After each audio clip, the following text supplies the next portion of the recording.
That's the technical things out of the way. Did we all have a good time last night? Oh, yeah. Was it difficult to get up this morning?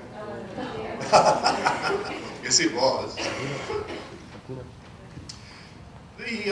The subject that I'm here to speak about is a crisis, and be helpful, I think, to get our terms right. A crisis is a significant event or a significant threat that has negative possibilities for all sorts of things if it is not handled properly. Quite simple. I don't think anybody would disagree with that. No? Good.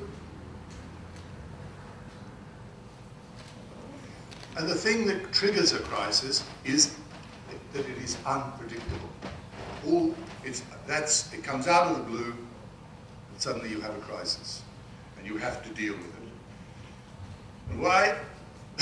Excuse me. And the other characteristic of it being unpredictable is that the reaction of the people when we try to contain it, contain the impact of it, to limit the damage of it, is that people don't react in a logical way. They react in an emotional way. They react in an irrational way. And that is what makes the task of dealing with the crisis so difficult. I would commend this book to you, Shock Doctrine by Naomi Klein. And what that whole book is really about is that crises are opportunities. I won't deal with the political side of it, which is put forward there by Milton Friedman, namely taking an example, which was Hurricane Katrina. Yes, it's a tragedy, but it is also an opportunity to reform the education system in New Orleans.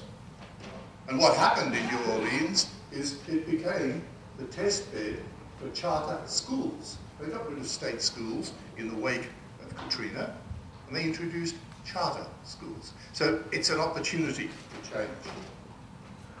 And there are a lot of people who are looking for those opportunities. Look what happens in the Middle East as it settles down. There will be people who move in there to take advantage of the situation. Advantage, push political agendas, push economic agendas. For example, one of them, and this is the second quote there, is for-profit relief and reconstruction. And the quote is from a Canadian businessman who only saw his market for new houses where he lived. And suddenly he saw the need all over the world in times of crises. I have to get somewhere where it doesn't move. All over the world for a new marketplace. Again, the opportunity that comes with a crisis. So when I look at a crisis, I'm not looking at what goes on to mitigate things at that particular time. That's not it. What I'm looking for is what is the opportunity and how can you take advantage of it. And that's why I say, with a crisis, it's the recovery that is the important situation, that is important. What I'd like to look at, and just as examples, are 4 crises, if you like, and take some lessons out of that. And they're not lessons that I alone have learned. These are lessons that you will see I've drawn from the experience of other people. You'll possibly recognize that quite recently. The Tokyo earthquake, most expensive natural disaster on record. That's the event. Second one, a disaster mishandled. Katrina, the costliest natural disaster to hit the United States, the 5th deadliest hurricane that they've experienced. Chile. The mine, the Lost 33, the miners trapped, came in a period of 6 months after they had a tsunami and an earthquake. And then a crisis compounded. Deepwater Horizon, the largest oil spill ever. When I say the crisis compounded, because yes, it was a crisis, there was an explosion that killed 11 men. That, of course, is lost now. In fact, the company that they worked for, the executives paid themselves bonuses for performance, health and safety performances, after the event. So as I say, let's look at the recovery now. If you Google search today on the earthquake, that's what you'll find. A loss of public trust in the Japanese government, but more particularly in the nuclear industry. And not just the nuclear industry in Japan, but the nuclear industry globally. The Germans have shut down. In England, we have problems of trust in the new building program.